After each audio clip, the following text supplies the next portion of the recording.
Hey, what's up, everybody? Good morning. Welcome back to the channel. Got some more NBA player props for y'all here today on PrizePicks. It is Wednesday, May 17th, and we got another game one of some conference finals between the Heat and the Celtics.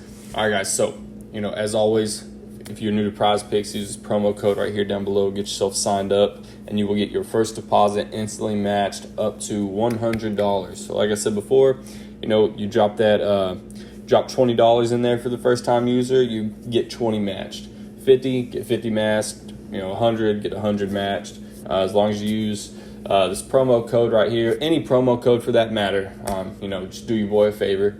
Use this one right here. All right, guys. So yesterday, yesterday. So gave out MPJ Fantasy and then Schroeder on his PRA. MPJ Fantasy, he killed it. He had a really good game. Schroeder, Dennis fucking Pooter, Dennis Shitter. This dude hooked us. I could not believe that this dude hooked us. I was so sure of that play. I was even going to go as far to say I can't believe it was that low and not up a little higher. Since he was in the starting lineup, like at least 3 or 4 units higher. But we got hooked by Dennis the Pooter Menace. So, we'll see how long he stays on the ban list. I could not believe it when that happened. But, it is what it is. On to the next. He's on the ban list, so get him out of here. Moving on to today. We've got Miami traveling over to Boston for game 1. Man, I hope this game is not a blowout. Because I think we got some really, really good looks here on these plays. But I've got some full gamers that I really like, and then at the end of the video, I'll point out some really good first half plays that have been consistent. So we'll get right into it. Try not to make this video super, super long for y'all. All right, so the first one, and I think this game has just check the over-under real quick. I know they've got Boston by 8. Yeah, Boston by 8, 210 over-under. So slower pace game, of course, low scoring. They're expecting it to be, I know one time this year these teams met up. It went into overtime. I think it was back in December, so quite a bit ago. But anyways, let's get into it. First one we're going to look at from Miami. It's going to be someone I don't like taking a lot, but it's going to be Bam. But, you can't ignore the track record here, and it's going to be his fantasy score. You could go like PRA if you wanted, but I'm going to go fantasy score. If you take a look at his last 5, he's kind of up and down. He hangs out right around it, so that's good. You can at least count on him not having a shit game, at least if you're going off of those. Here lately, he's been playing up to right around that 34 to 40 mark.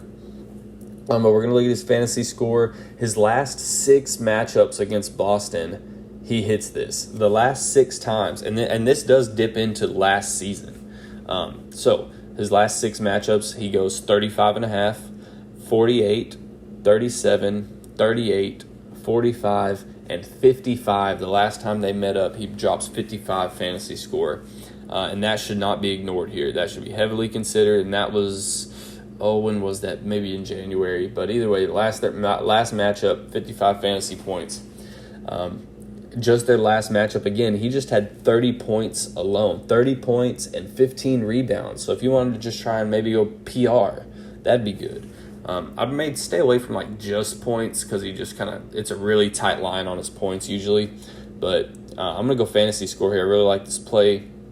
I think there is juice if you wanted to look at his PRA on DK real quick. We could take a look at that. I want to say this. Where am I going? A little bit of juice right there. We'll just go look at PRA. Yeah, so 29.5 minus 125. Let's see what they got it set at. 29.5. Okay, so yeah. So if you got juice on the over of his PRA, he may give himself a couple blocks and steals. But, those rebounds are worth 1.2, and this is only 5.5 units higher. So I like this spot right here. Give me the over on Bam.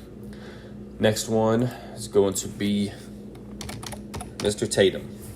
And it's going to be his rebounds and assists. This actually got lowered. This was hanging out at 15. and it got lowered to 14.5, which is cool because he pushed that 15 a couple times. There is juice over on this, minus 120. His last matchup versus the Heat in January puts up 21 rebounds and assists, 21. So this postseason, right, let's talk about this postseason. Versus Atlanta, he goes over this number 4 out of those 6 games, so 4 out of 6 times. Next series versus Philly, in that 7-game series, he goes over 6 of 7 times. And the only time he missed was when he played 19 minutes and he still had 10 RA. So if we can count, if we just want to take games where he sees full minutes, we can and if we want to like dismiss that half game, really less than half, we're looking at him going over this 10 times out of 12? 10 out of 12. If you want to put in that half game, he goes over this 10 out of 13 times this postseason. Also, Miami this season against this power forward, they give up the 2nd most assists and the 10th most rebounds. So they're bottom 10 of the league in rebounds, bottom 2 of the league in assists allowed to power forward, and that is on the season. So that's going to be playing him to right there. Love this spot for him. Like I said, this game has got to be competitive, or Bam's not going to see a full game and maybe not get his fantasy score. And Tatum is, of course, since he's a star, if they're ahead, they're going to pull. He's going to get pulled. So we really need this to not. I don't think it will be. Miami's been really, really doing good and surprising a lot of people. So should be a good game. All right, so that's going to be those two right there. Now let's hop over into the first half category. I want to also, you could also keep in mind Gabe Vincent. We've cashed on his assists 3 or 4 times now. They're usually at 4. They're dropped down to 3.5, and the reason for that is because Boston is number 1. Sorry, y'all. Boston is number 1 in assists allowed to the point guard, so they are coughing up the least amount of assists to the point guard position. But if that's neither here nor there to you, you could take a look at the over on that again. If it was at 4, for sure wouldn't touch it, but I'm at 3.5. You might as well shoot your shot. Another one, Kyle Lowry's assists. He's had a minute bump. He was going, I think, versus Milwaukee. He was only playing in around 20 to 26 minutes. And then almost every game versus New York, he was playing 30-plus minutes. So you can take a look at that there. And like I said, the assist. So they're at 4 still. But, look, you see right here, you push or better in just about every game right there against New York. So, you can look at them. Just be mindful that Boston does not cough up a ton of assists. So let's hop over to the first half category because there's some pretty good consistency here. And they're, for one, right off the bat, you take a look at Bam's first half PRA.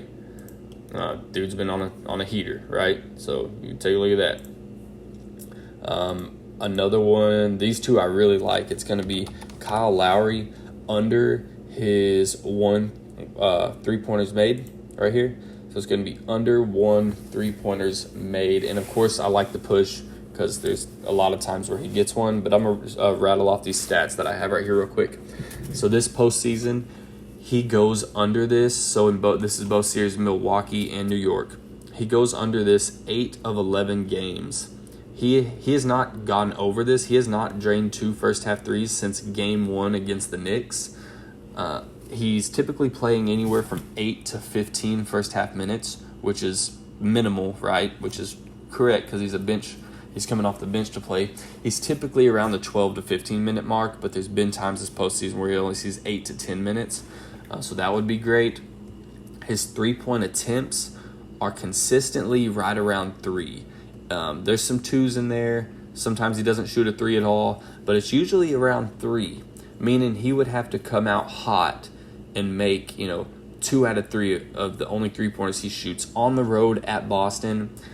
Also that Boston is a much better defensive team than the Knicks. I don't see any easy shots coming for him.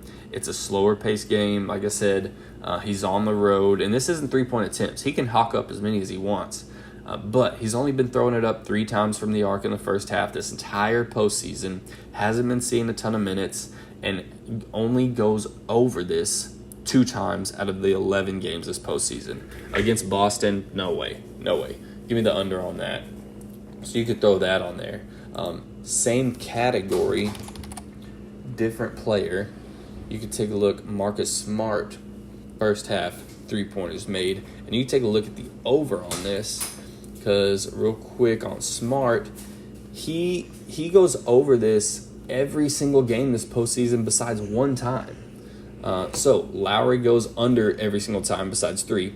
Smart goes over, push or better, every single game besides 1 this entire postseason, and that was Game 1 versus Philly. But he's averaging 14 to 21 minutes. So you take that for what it's worth. But he's absolutely been killing it. He's going to throw up his threes. Like the fantasy score and the PRA, they've kind of been falling off a little bit lately. But this 3-pointers made, man, he has just been absolutely killing. I mean, it's just 1. Of course, the push potential is there. If it goes to 1.5, I won't touch it. But right now at 1, I mean, come on, that's got to be all day. Besides 1 game, that's all day. But anyways, that's going to be the picks right there. Like I said, Bam and Jason Tatum, love these picks as long as this game has to stay competitive. If you want to throw in another slip like I am, I'm just pairing these as full gamers and then as first halfers. Kyle Lowry under his first half 3-pointers made at 1. Marcus Smart over 3-pointers made first half at 1. All right. Let me know what you guys think about these. Let me know what you're running with. And let's bounce back from last night. Let's see what we got going. Appreciate it, everybody. Later.